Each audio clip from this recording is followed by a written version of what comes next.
There are calls for a judicial inquiry into the use of tasers after the death of a man in Sydney at the weekend. The Australian Lawyers Alliance says there are now too many questions about tasers and whether they are an appropriate weapon for police. Security vision emerged today of a man running away from an alleged robbery in the city, pursued by 6 officers. Police today haven't released any further details of the case as more questions about the death were being asked. Amy Bainbridge reports. This security footage appears to show police grappling with a man before one officer raises a taser and fires. Police say they were called to a robbery at a convenience store on King Street in Sydney's CBD around 5:30 on Sunday morning. The suspect had left but was found soon after on Pitt Street. Police say during a confrontation they used capsicum spray and, as the security footage shows, a taser gun as he fled. Then the man stopped breathing and could not be revived. The precise cause of death still isn't known and there is some confusion about what happened when. Now there are calls for a judicial inquiry into the use of tasers. The issue here, I think, has to be, whilst the police and politicians have been saying this is a safer alternative, the issue has to be, why have there been a number of deaths as a result of the use of tasers or where tasers have been involved? I am concerned that someone's died. Obviously I'm concerned someone's died. I'm concerned the victim has yet to be identified. But we need to ensure there's proper investigations, including by the coroner, before people jump to conclusions about the future use of tasers.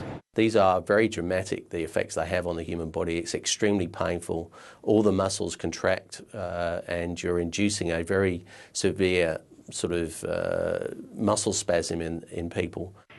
Tasers are now supplied to police in all states and territories, with Victoria the latest. Tasmania is the exception. Police say there are strict guidelines in place. An officer may use taser when he is confronted with violence, either occurring or imminent, and fears injury from that. In addition, that officer may use it to protect human life or where they're in fear of being overpowered. It shouldn't be on every police officer's belt as they're walking about New South Wales. There is a role for tasers in those highly trained specialised squads who know how to choose from a hierarchy of weapons. But as we've seen tragically time and time again, General Duties Police are turning to tasers as a first response, not a last response, and that's putting people's lives at risk. The death in Sydney isn't isolated. A 39-year-old man died after being tasered by police in Queensland in 2009, and it emerged he'd been tasered 28 times. The Australian Medical Association wants police to be more transparent about the use of tasers.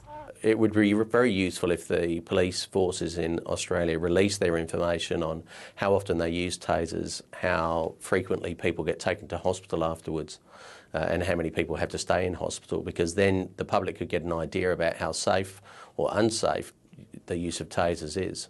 The State Crime Command's Homicide Squad is investigating the Sydney incident. The investigation will be reviewed by senior officers from the Professional Standards Command. Amy Bainbridge, Lateline.